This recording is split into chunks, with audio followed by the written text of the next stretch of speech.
بۆ گەشەپێدانی زیاتر و ئاسانکاری لە فێربوونی زماندا باڵوێزخانەی ئەمریکا لە عێراق هاوکاری دارایی بە بڕی 25,000 دلار پێشکەش بە سەنتەری زمانی زانکۆی هەڵەبجە دەکات بە ئامانجی ئەوەی چین و توێژە جیاوازەکانی پارێزگاکە سوودمەند بن لە خولەکانی فێربوونی زمانی ئینگلیزی.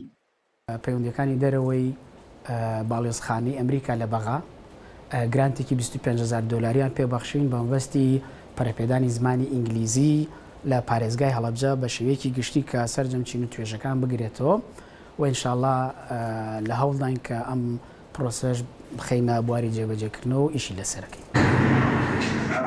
ئەم هەنگاوە لە کاتێکدایە بەپێی دامەزراوە نێودوڵەتیەکانی چاودێری زمانی ئینگلیزی ئێستا لە جیهاندا زیاتر لە 1 ملیار و 500 بلیۆن کەس بە ئینگلیزی قسە دەکەن کە تەنها 400 بلیۆنیان زمانی دایکیانە. کاوکات ئەم زمانە لە 55 ناوەڕۆکی ئینتەرنێت و گیانی بازرگانی کۆنتڕۆڵ کردو و چانسی بەدەزێنانی هەلی کاریش بە ڕێژەی لە 150 زیاد دەکات.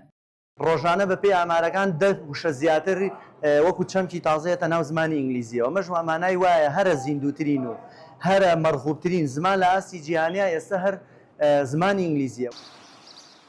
لەسەر ئاستی ناوخۆی هەرێمی کوردستانیش بەڕێوەبەرانی پەیمانگاکانی زمان ئاشکای دەکەن کە ڕێژەی بەشداریکردن لە خولەکانی زماندا بەراورد بە زمانەکانی تر لە 170 بەرز بۆتەوە. ئەم خواستە زۆرە تەنها بۆ بازاڕی کار نییە بەڵکو مەرجێکی بنەڕەتی خوێندنی باڵاشە.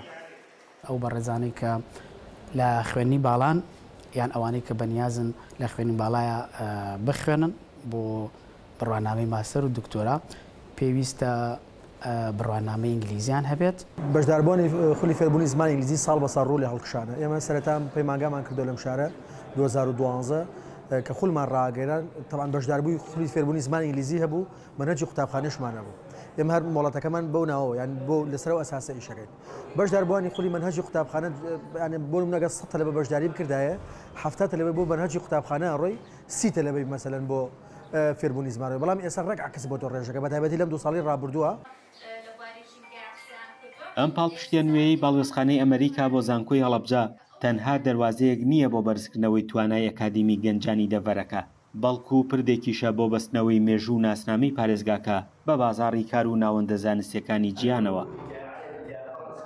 فەرحان هەورامانی، دەنگی ئەمریکا، هەڵەبجە.